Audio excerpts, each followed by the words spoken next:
Welcome to Behind the Paranormal with Paul and Ben Eno.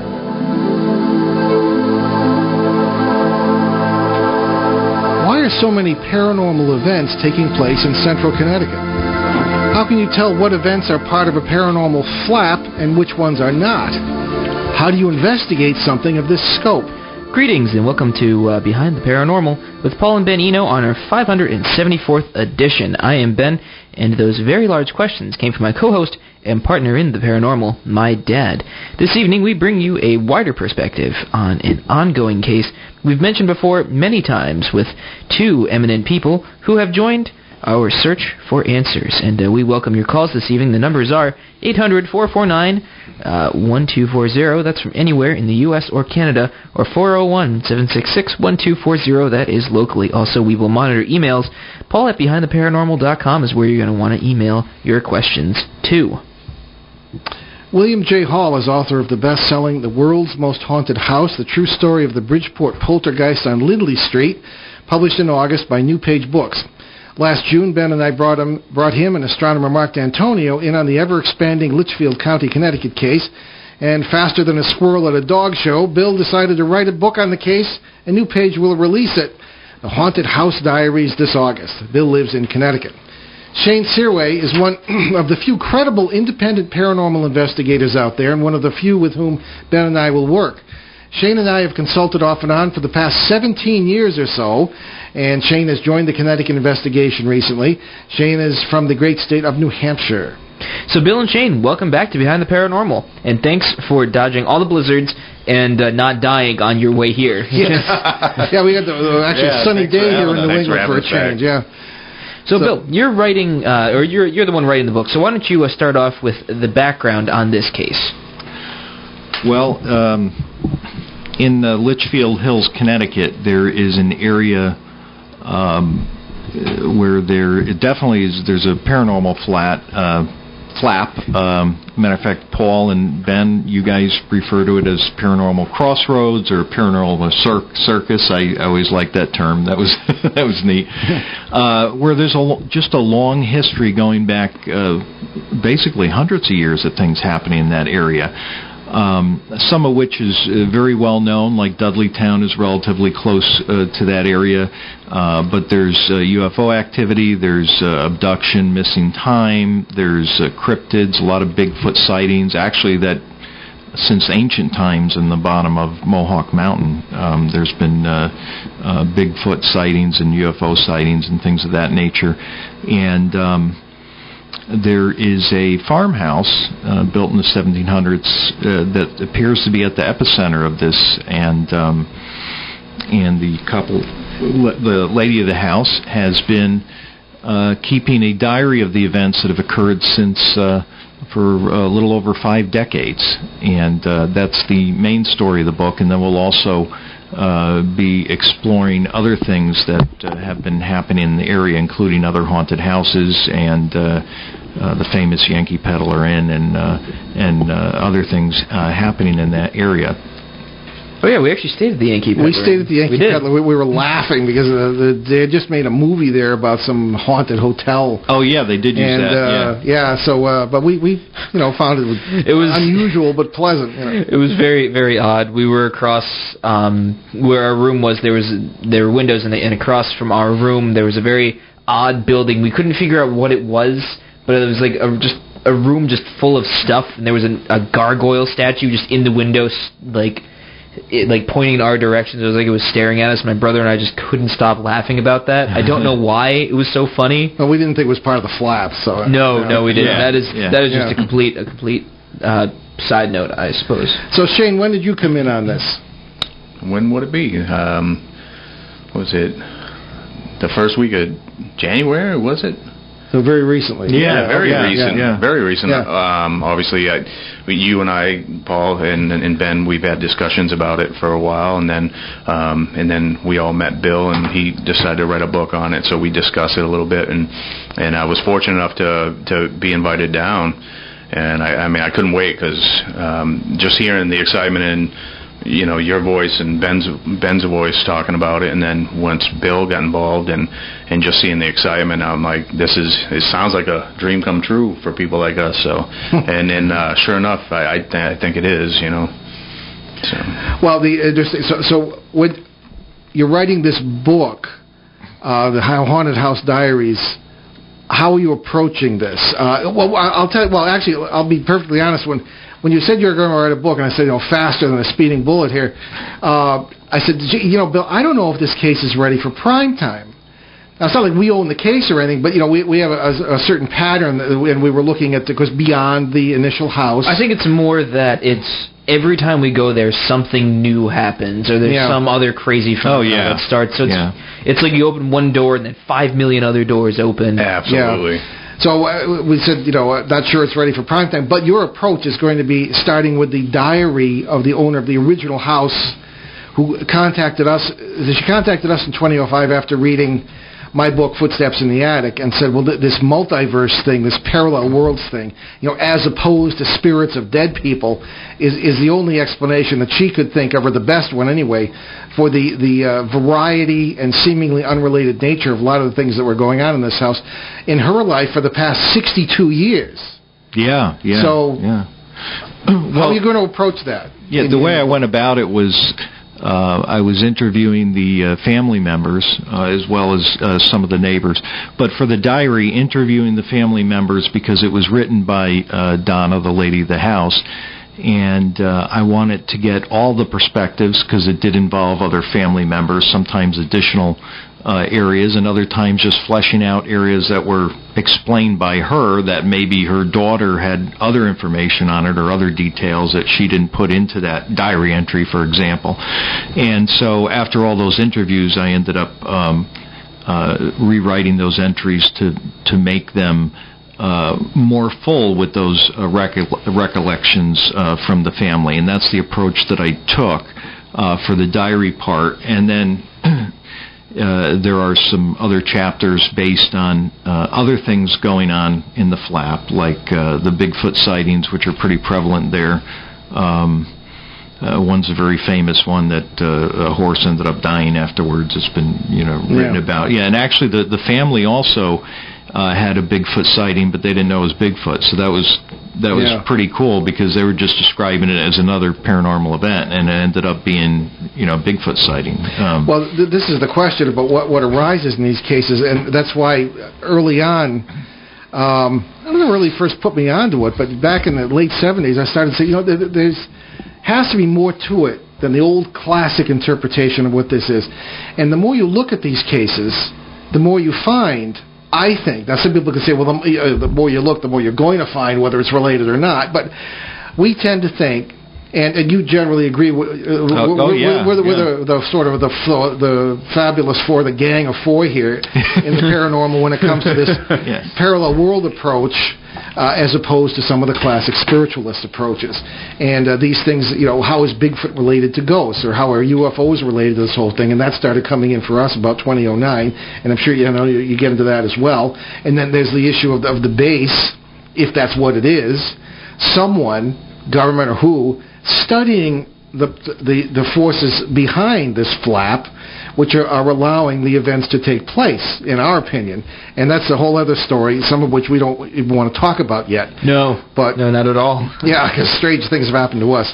But so are you going to deal with all, because we feel a lot of the dots haven't been connected yet, so you're allowing for future books, I hope, as this case continues to develop. Oh, sure. And you're a darn good writer, I must say. Oh, thank you. And I'm a professional editor, so coming from me, I don't give those compliments easily. Wow. Yeah, so no, thank you. Thank you. Yeah. No, I'm very humbled. Amazon reviews make sure you're humbled all the time. Tell me about it. So Shane, and Ben, jump in here if you have any more questions, or if you have questions, for each other too, please. Sure. Yeah. And it's funny because I'm working on the epilogue of our next book, and I'm trying to deal with something that we never talked about until we were on Coast to Coast AM. George Nuri was interviewing us May 11th or May 16th, 2011, and Ben and I talked about each other. Should we spill the beans on this? Because I have always tried to be scholarly and act like I have a degree in philosophy and try to be feet on the ground and not get into anything that might seem psychic or mediumistic. I mean, Ben operates on another level, and he brings credibility to whatever he does, in my opinion. So if we're going to go on national radio with 30 million listeners and say, well, actually, I've had these what might be called psychic perceptions ever since 1970 when I started working on this case in Connecticut, a different one, and all this stuff has happened, and communications, and burying them because I was afraid of my seminary superiors because I was studying for the priesthood at the time, et cetera, et cetera, et cetera. Finally, I'm putting this in a book, albeit at the end, because only Nixon could go to China. Maybe only Eno could go to what we refer to as the good world, that's another story. We've talked about that. So maybe not.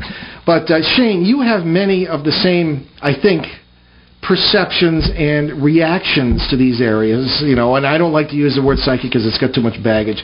But you know where we're coming from. Mm-hmm. You're just aware. It's like intuition, and again, I'm no expert on it, but the way I like to refer to it is it's like intuition and association. Our minds always associate. We see somebody who has a similar facial pattern to somebody that we knew and trusted. Mm-hmm. We see them as a trusting individual. If you're somebody who has had experiences in the paranormal, from what I'm told, and it seems, rather than say, like you said, psychic, because it has a lot of baggage, it's simply a function of your mind recognizing things that it's seen before. Sure. Yeah, exactly. Yeah. So, with, of course, at a much deeper and more intuitive level. It's like, when you got a good understanding of how human characteristics are and psychology and all this other stuff, and you get to read people when you meet them in person, and you can see certain behaviors and whatever, and you get that feeling. Right, you know kind of who they are and what they're about, and you can feel their emotion. It's the same thing when you go into one of these situations. Yeah, impressions, I guess we'd say. And you can feel it the same. Even though they're not here in front of us, you can still feel what was there before and what's even in different parallels, and you pick up on that. And this house has a lot of that going on. There wasn't a lot of negative. It was a lot of just a lot of busyness. It was like a rotating door. There was things coming and going, in and out, and when I first got there, I pulled up and I just had this impression like there was something about the land, and I just felt like this land has a history. I can tell there's something special about this land. But prior to actually going there, because I heard of the type of activity. Just, you guys told me a little bit about it, and I said, what, I bet you there's water nearby, and so I did a Google map search, and there are 3 rivers that run towards the property and bend away from that. One being more of a still water, but and it's actually called Stillwater Pond. It is. Oh yeah. And which I found a lot of areas that I found that were cursed had still water nearby, where there was a lot of unexplained deaths, and this area has a lot of unexplained deaths, suicides, murders. Yeah. But then also in the area that I feel a lot of these visitors are coming and going from, have a river that kind of goes towards the house and bends away, and that's what I've always found in my investigations, that the most active ones had some kind of water body, river, stream that went towards the house and bent away, right directed towards that property, and that was the case. So I wasn't really surprised, but no, in fact, you wrote that on the map when you sent me something. Am I surprised? No. Yeah, I took a picture of it. Yeah. I'm like, no. And so we went there, and so I definitely felt there was something special with the land, and we did it. We did the tour and didn't really get anything really solid. And then we went into the workshop down in the basement, and I walked right into something, and I knew for sure there was something in that workshop area, which was actually the adjoining wall of the area that I think you, Ben, and Bill all had an experience. It was just 4 or 5 feet away from each other, just on the other side of the wall, and there was something right there, and it was strong. And I've been doing this long enough, and I'll tell you, there was something for sure. And I felt it, and if I felt it, it had to be strong, because I don't have any of these natural intuitions. Well, that side of the house where the living room is, where the feet were seen from the ceiling, and all these things are moving around on the couch, and all this stuff was going on, all these strange, what we believe are multiversal species just passing through all the time. That's that side of the house. Yes. Yeah. So that kind of matches up certainly with what we did. But when we began investigating beyond the property, because we always do that, and you find more the neighbors were having stuff, and Bill, you've been working on that. Yeah. And we got to the farm, a so-called abandoned farm, where the military activity was centered, so we believe. And the strange, in 2013, the strange thousands of square foot metal sheet appeared from an aerial photograph between two silos, and now there's a brand new farm building, and we don't know, maybe it's just a farm, but there's no farming activity, no animals, and there were those other witnesses that saw the military there, and that there was an underground base there, and like right in the middle of the farm property there. Yeah, exactly. So it's strange. And why would it be there? We feel that if they're going to research this, they have to go where the intersects are, where the worlds combine, and that those can move. If you go to the old world, to the UK or Europe, you can find stone circles that are still energized, so to speak. I stood in one in Devonshire in 1989, and I saw this line of people who looked like, could have been just people, but they looked an awful lot to me like they were dressed in Elizabethan clothing, some on horseback and some not, and one thinks of the English Civil War in the 1640. And others, you go and there's nothing, because they move. Paul Devereux was a guest of ours who writes books on this. He was head of the Dragon Project in the UK, and he said, sometimes the energies were the reasons they built the ancients built these stone circles there, and sometimes the energy moves. And that would make sense. As a matter of fact, Mark D'Antonio, we love Mark. We wish he was here. Yes, I know. Yeah.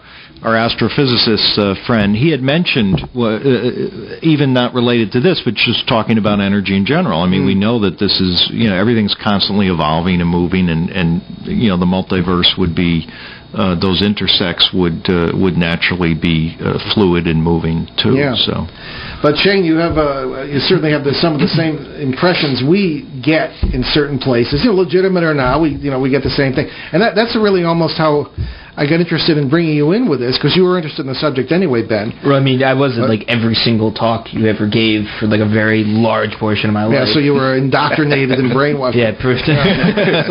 But no, at first I started with a cousin, actually, and I wanted to see if blood relatives had the same kinds of reactions that we had. That's very Maybe interesting. we're related, I don't know, Shane. But, and sure enough, our cousin Marshall, we went to a library in Connecticut that had a water spontaneously materializing and dripping from the steps, the cellar steps. It was indoors, and there was no source. And he was experienced in carpentry, looked at nothing, and that had been going, and the wood never rotted, never deteriorated. Wow. And up in the attic of the library where the storage was, we had the same impressions of something going on, busy, as you say, and that sort of thing. So then I said, well, you'd be interested in one of my sons would get involved, and when Ben was old enough, my wife and I talked about it. In 13, there he was. This is one of the first. Actually, the haunted policeman in Vermont was actually the first case because it was earlier that month. Yeah.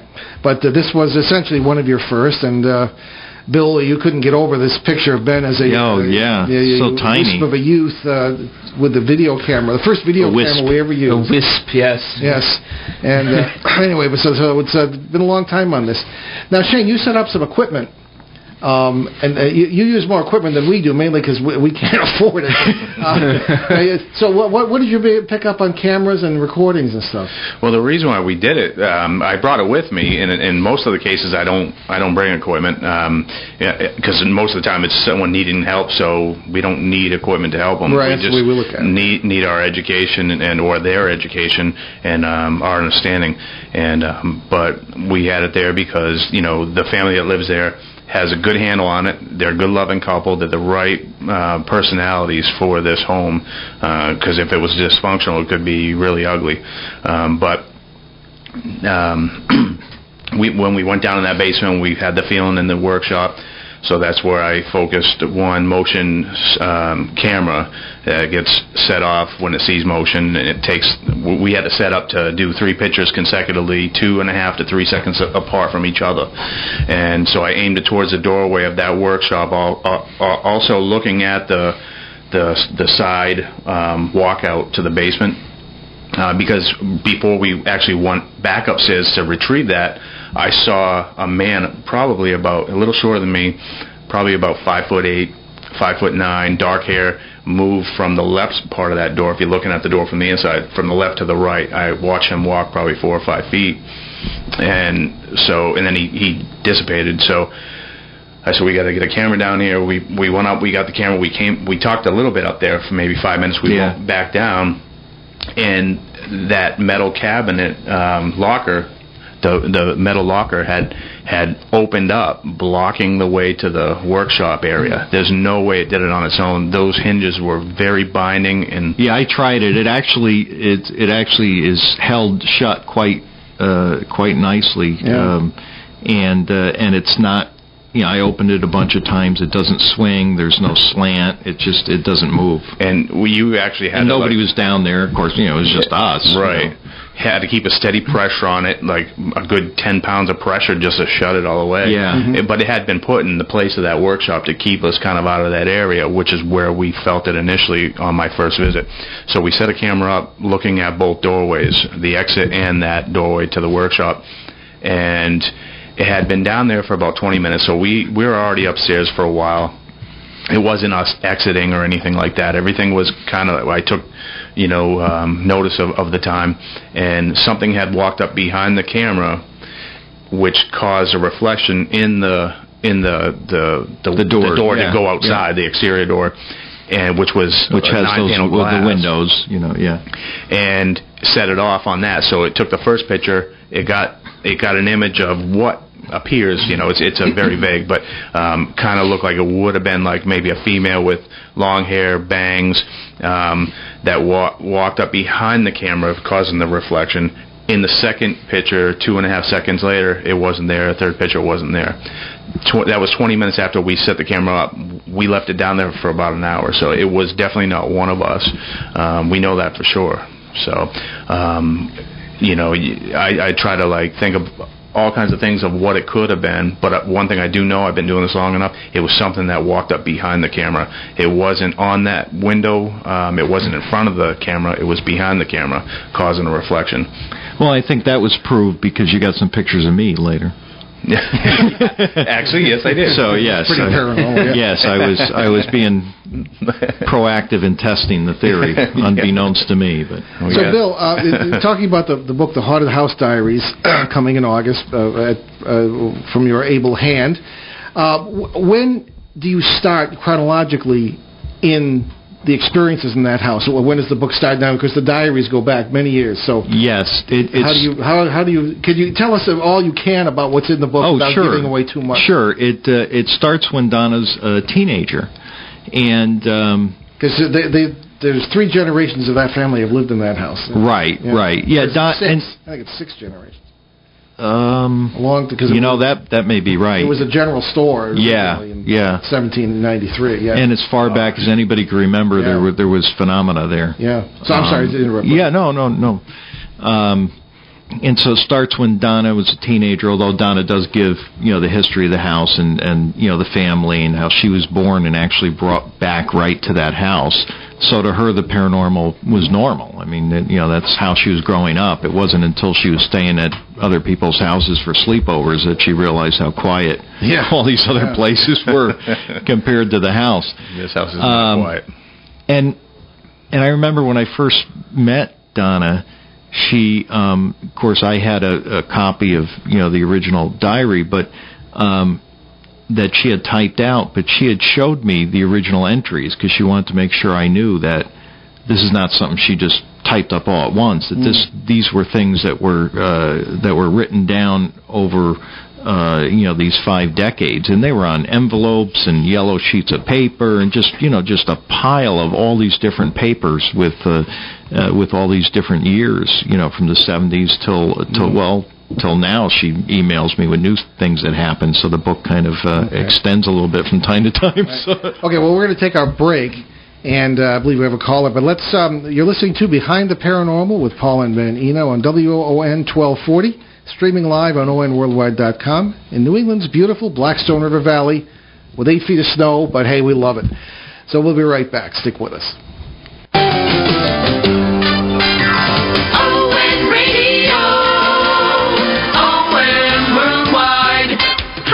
Megan Brady, and I'm inviting you to join YWCA Rhode Island, Saturday mornings at 10 a.m. for YW She Shines Radio, a program that celebrates the aspirations and accomplishments of women. For more information, visit sheshines.org. ON Radio, ON Worldwide. Okay, we'll tell you about our charities later, right at the moment. Speak of the devil, and she, in this case, will appear. It's Donna herself we've been talking about on the line. Donna, welcome to the show. Oh, thank you, Paul.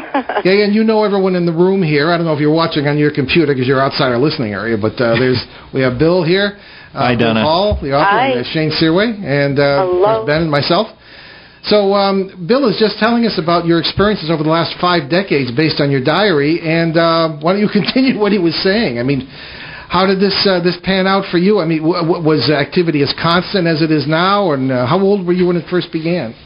When it first began, I was probably just, I would say, under 5 years old.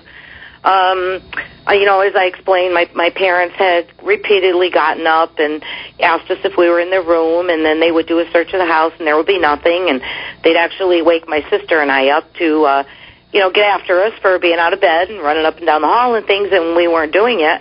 And as far as consistent, yes, it's still going on, and I believe I stopped writing it down maybe, around 2003. I'm not sure exactly, but, as Bill can tell you, it keeps going on.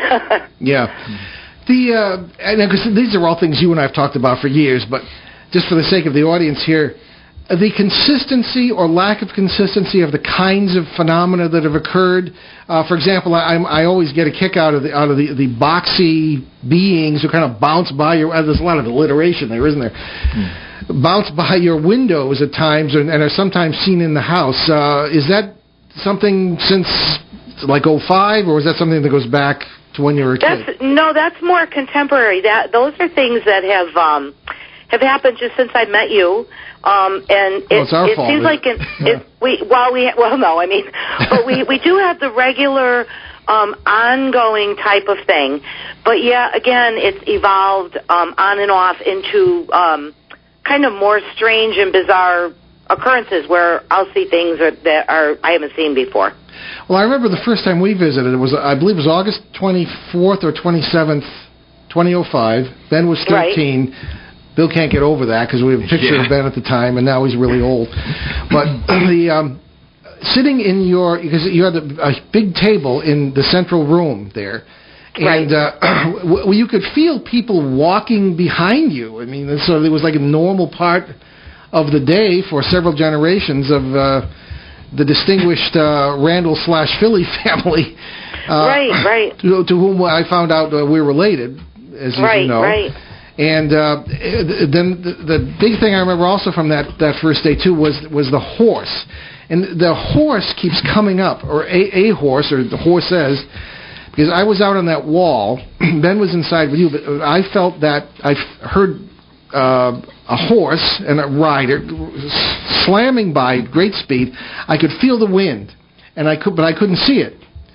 Right. And that was in the diary, too. So that was in the same thing. Shane outside felt a train go by. No, that's right, yeah, you said that. And Shane had not read the diary. I asked him if he wanted to. He said, no, I want to go in there, clean without any thing. And that's the first thing when he came in and said it, and I was shocked. I recorded hooves. The horses in the house. You can hear. Wait, I haven't sent them to you guys yet, but wait till you hear them. Yeah. A lot of evidence in this case, including video evidence. Didn't mean to jump to that, but that's don't let it happen again. So behave yourself. But it's fascinating. Yeah. Well, exactly. But we have to somewhere. The issue. This is the whole point of these multiverse intersects that we see. Well, maybe they there isn't any point to it, but it happens because you've got all these parallel things going on in different worlds, apparently, and they're occupying the same space, and the walls are thin, which one of the theories that I've heard that was expressed to me by an astronomer, among others, is that the galactic plane right now, in other words, our galaxy and the neighboring galaxies in the super galaxy area, are pretty much flattened out. That only happens about every 6 or 106. Well, let's see, about every 60 million years or so. And if I have my numbers straight, and that, as I was explained to me, allows all sorts of electromagnetic energy to go flying around with nothing to stop it, and that can have strange effects, at least from our experience, on space-time, because it thins the boundaries of what physicists call branes, B-R-A-N-E-S. I guess that's short for membranes, and that's what simply is the boundaries of these worlds where all sorts of stuff is going on, and it gets complicated when you have entities, sometimes not friendly, who come through and try to feed off your energy, and our folklore calls them demons and evil spirits because we don't know any other way to explain it, or dead people or whatever. And they're not dead; they're just parallel worlds. So you seem to be sort of in a Grand Central Station there, and grew up in one, Donna. I think just personifies this. Right. I think so. I think that's what it is. It's and it's like I've stated in the past. It's just I wouldn't be living here now if I had a fear of it. I don't have a fear of it. To me, it's extremely interesting, and it was more of a lifelong puzzle to find out exactly, if we could put the pieces together, and that's why I continued to write it down and kind of search for answers. And now with Bill and Shane and you and Ben and everybody on board, I really feel like maybe it'll not put an end to it, but in my own mind it'll settle kind of what's been going on. I can have a theory. I can have a different view of it maybe. And that's all I've really been looking for through this whole thing is just basically answers. And I had told Shane when he came, the house was built in 1793, and that was the first piece of really serious electronic equipment that had ever been in here. So it was exciting for me to hear actually what was going on that I had been saying for years. I've heard. I've used my, cheap little tape recorders, and I've heard, and this defines it more. Yeah. And I trust that stuff in Shane's hands. I think Shane's insight is going to give you, Donna, what you've been looking for. Yeah. Oh, excellent. Comment, Shane? Yeah. Seeing as you're in the spotlight. Yeah. No, I mean, I think we definitely have a good team going here. I think the best understanding of the mechanics of how this all takes place is sitting right here in the studio, and you guys are wonderful people who handle this very well. And the property is a dream come true for us, and you guys are just people are a dream come true to work with. So it's awesome. And the equipment, there's so much equipment out there that's junk. There's equipment that is useful, but junk in the wrong hands. And the audio equipment that I have, that I recently got my hands on, is one of a kind, and it just works unlike others, and so we're still going through it. I got the help of a friend of mine who's probably the world's best EVP specialist, and I'm not the only one that would deem him that. Mike Sullivan. Yeah. He's fantastic, and he's going through some of it. Also, like I've gone over it, I've kind of pulled some stuff out. He's going over the same stuff, and I look forward to see what he pulls out. But we're gonna. He's actually excited because he said he heard some stuff in there that was just extremely awesome. So that's great. Yeah, can't wait to see what he. Yeah. Well, for those who may not know, EVP stands for Electronic Voice Phenomena, and it's big now in investigations, and things will be recorded on digital media. I don't think anybody uses tape anymore. We used to use tape. And I've never, when this, of course, it's been around for a long time, EVP. They've been doing it since, the 50s, 60s, 70s. 70s it started to get real popular, but I never really put much stock in it, and until I actually did it or had experience in it. But when Mike Sullivan came to me in the early... it was probably like 2002, 2003 and asked if he could work with me and get in on some cases with me. I said, sure. So he was actually getting recordings that were calling him by his name, calling me by, we got some that had my name in it.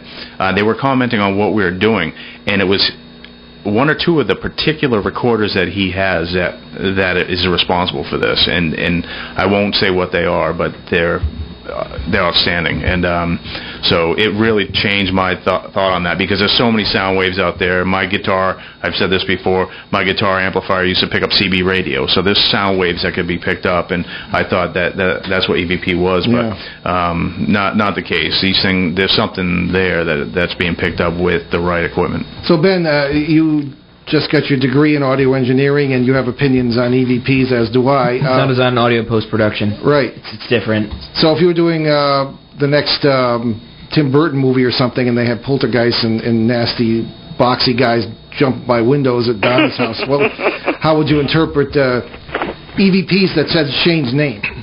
I don't know. There's a lot of weird areas about it that I just don't understand enough to say my opinions on.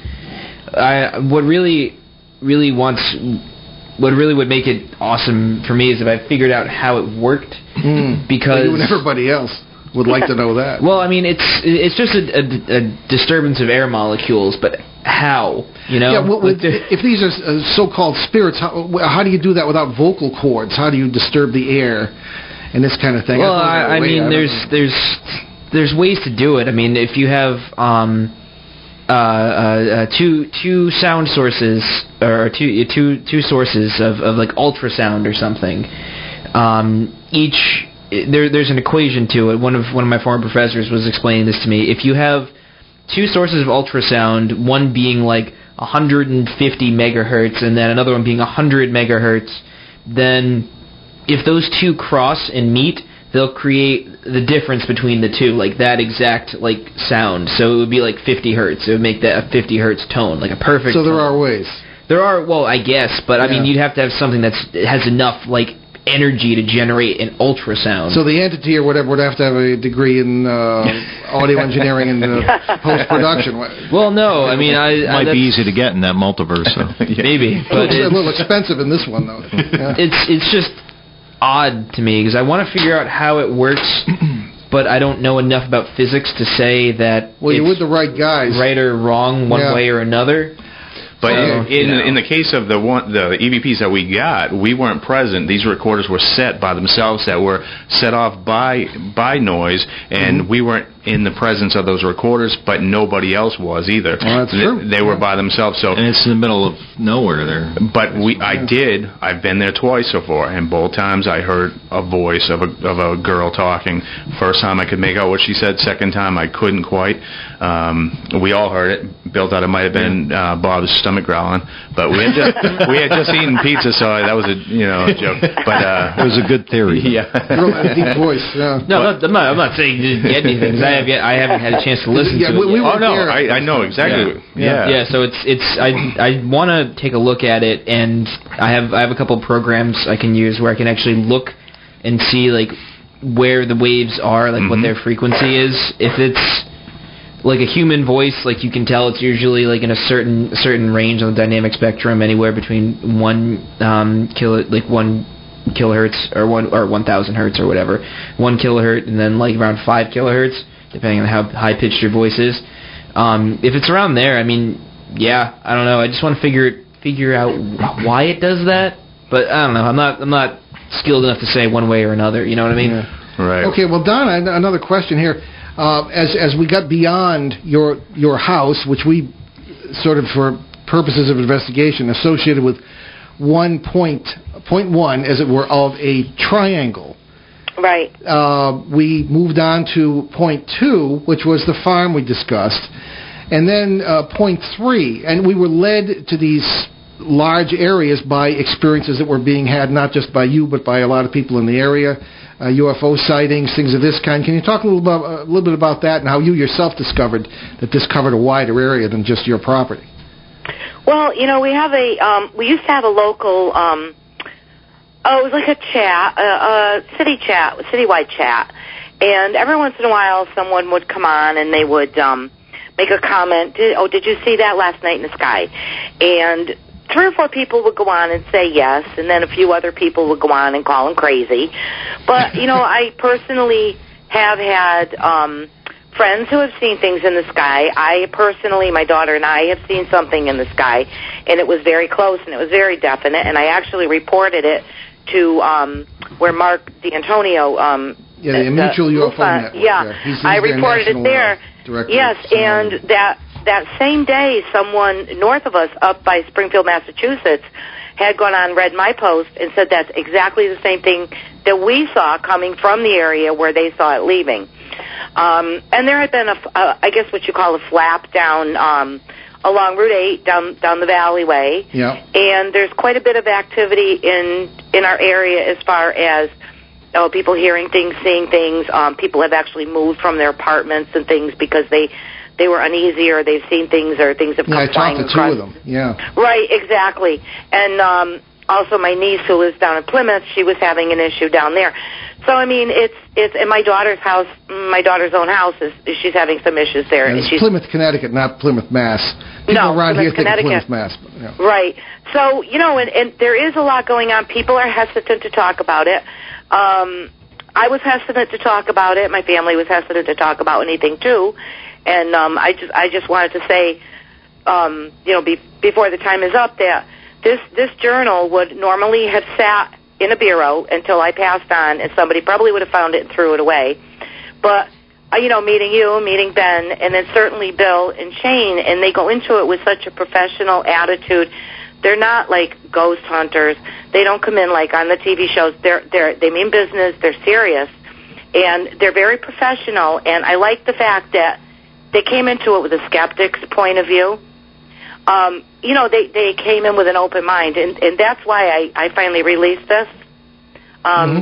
Because of the way it's being done. Yeah. I'm happy with the way it's being done. Thank you. Yeah. Thank you, Don. Thank you very much. Well, I wouldn't have brought them in if I didn't trust them, and they're the best. So, and so are you. As a matter of fact, one of the reasons I think we haven't ever in all these years found anything that we thought was negative, as in the parasites we often talk about on the show, is because you and Bob and your family are just so fun. The house is full of love. It's a happy house, despite all the circus, stuff that's going on. That's because you're related to us. We never even knew that until like halfway through the thing. But should Charles Manson and his new young wife move into your house, I mean, it's all over. Yeah. So I mean, certainly you're part of the mix there. We always had a hefty concern, and right from the beginning, we just never attempted to contact anything, raise anything up. Very wise. We just look at it. Sometimes we're absolutely shocked and ready to fall on the floor. You gather yourself and you just keep going, because once that fear comes out, I think that makes it worse. So that's been a general thing here. Mm-hmm.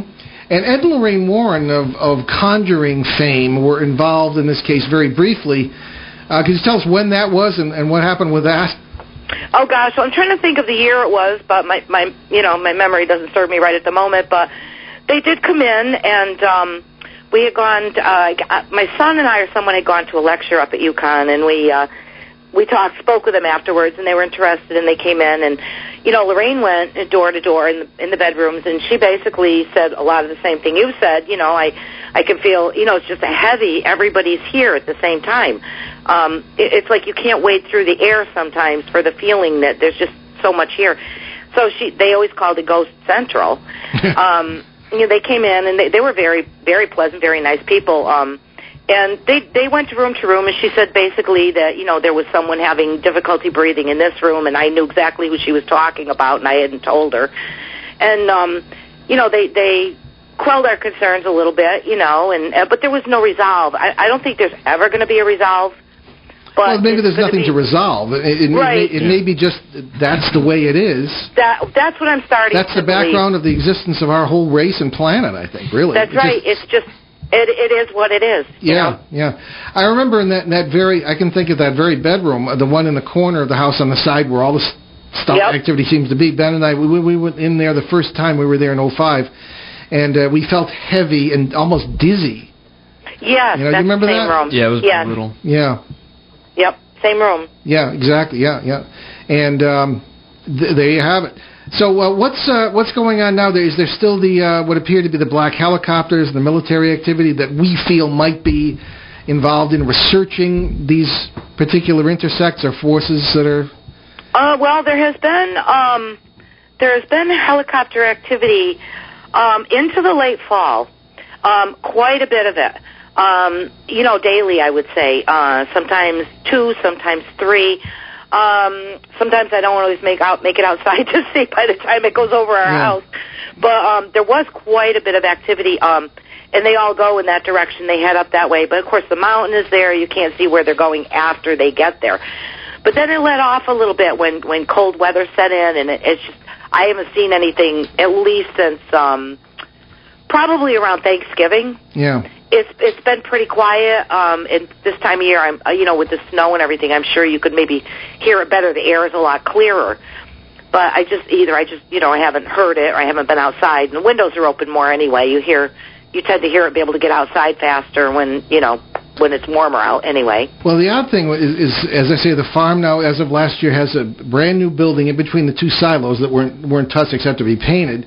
And but there are no farm vehicles that I've ever seen, or animals, or anything like that. And do you have any news on that? I mean, we had. Well, I did find out that it has the same name as that other farm that you checked out. That struck me as very odd.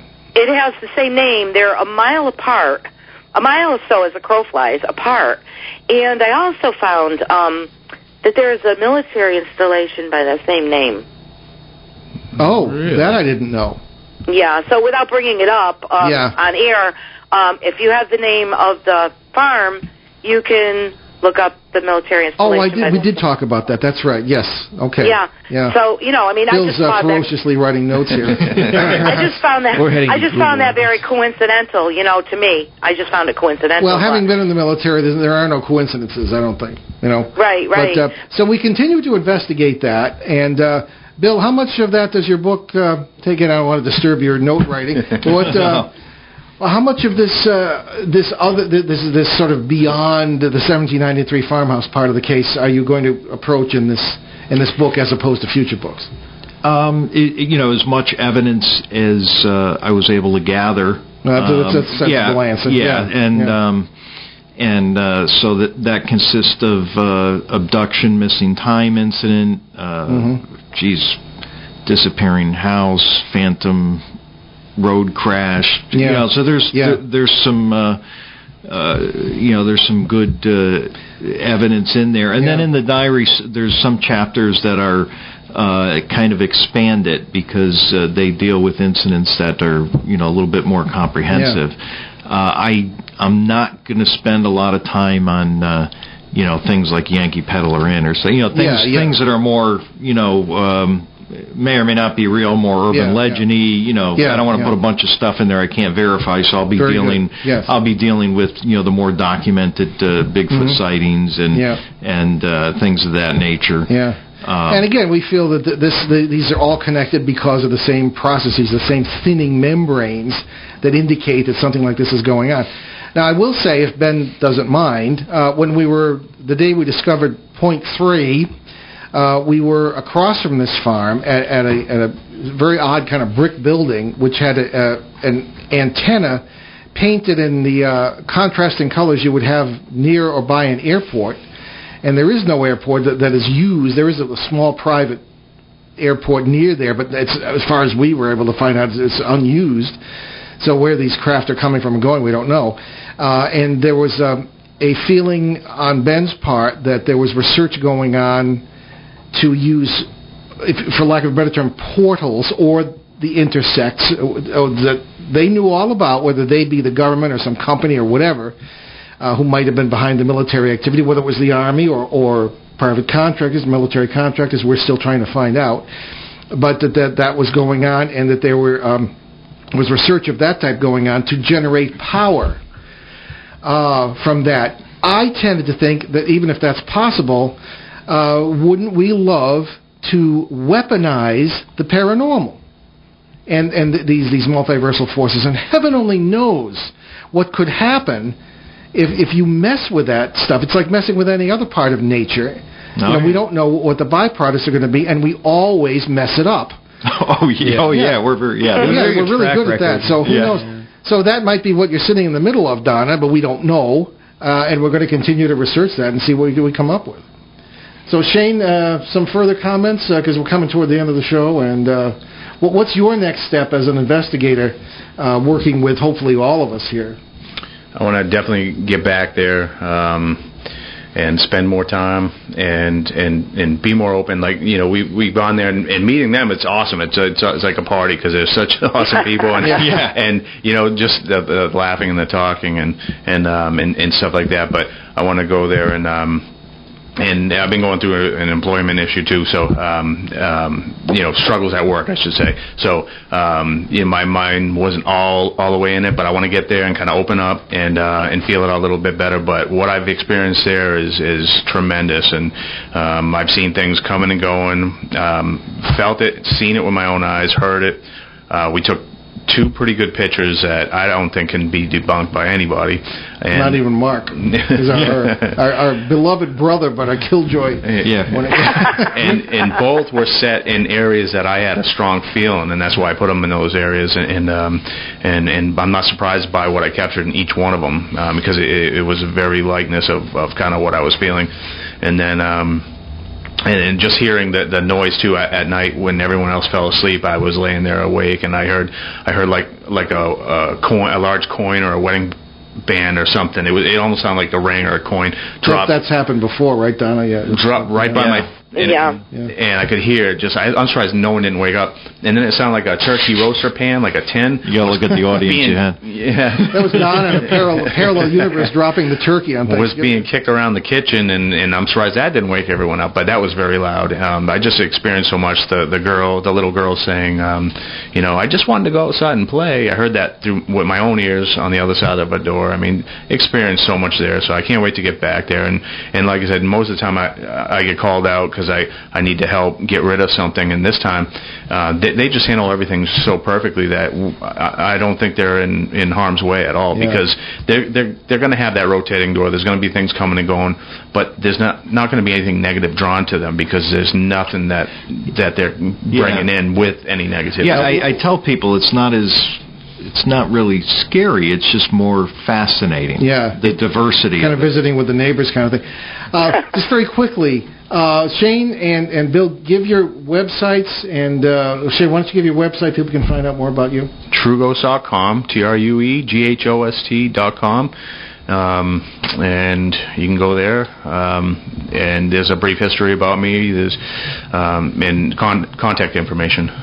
Okay, great. And Bill, tell us the name of the book, when it's coming out, where people can get it, and your website too.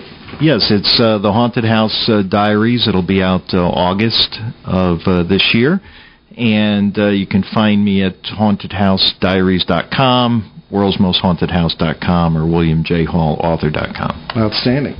Gentlemen, thank you. Donna, thank you so much. Hopefully we'll see you soon. Yes, we will, I hope. Great discussion. Thank you, Donna. Okay. Thanks, Donna. Thanks, guys. Bye-bye. Okay, so we'll get to our announcements. Ben, if you would do the honors. Indeed. So you can visit our show website. That is at BehindTheParanormal.com, with nearly 600 free podcasts and past shows from both ON 1240 and our 4.5-year run on CBS Radio, along with special shows and podcasts. And you can find my books on Amazon.com, Amazon Kindle, The Usual Suspects, Barnes & Noble Nook. If you buy them directly at BehindTheParanormal.com, I will sign them for you, and you will help us keep all those podcasts free. Also on our websites, you'll find direct links to various charities Ben and I have adopted, including USA Cares, Canadian Veterans Advocacy, and Youth Mentoring Connection, YMC, in Los Angeles, doing great things for at-risk youth. YouthMentoring.org. So there we go. Okie doke. So next Monday, that's February 23rd, here on ON 1240 and ONWorldwide.com, we will welcome West Virginia investigator and author. Is that Tanya? Tanya Bowman? Yeah, you know Tanya. Tanya Bowman. I did not know her name was spelled that way. That's why it confused me. Discussing the mystery of Indrid Cold. Her father was the model for the character Gordon Smallwood in the movie The Mothman Prophecies. Very good movie if you've never seen it. And there are some local connections to Northern Rhode Island. we must be weird because that was a flop, and I thought it was fantastic. Me too. With Richard Gere, who was well known here in Woonsocket. Yeah, I thought it was Richard great. Gere is like a phenomenon because he's in all these movies that flop, but he's a good actor. It's Oh yeah. Well, he made the movie Hachi right here in Woonsocket. yeah, he fell in love with Woonsocket. There's the even whole scene with statue. the scene there at the end of our street. It's a fascinating story. Okay. Well, anyway, we leave you this evening with a simple but profound thought from American author and radio personality Garrison Keillor, if I can get the words out. Quote, "A book is a gift you can open again and again." Unquote. I like that, huh? I do. It's almost as good as the squirrel at the dog show. Your voice isn't putting everybody Almost. to sleep, so you're not Garrison Keillor. Right, that's right. Anyway, I'm Paul Eno. And I'm Ben Eno, and thanks for joining us on our great cosmic journey, and we shall see you next time. Return to this radio frequency 167 hours from now for another edition of Behind the Paranormal with Paul and Ben Eno.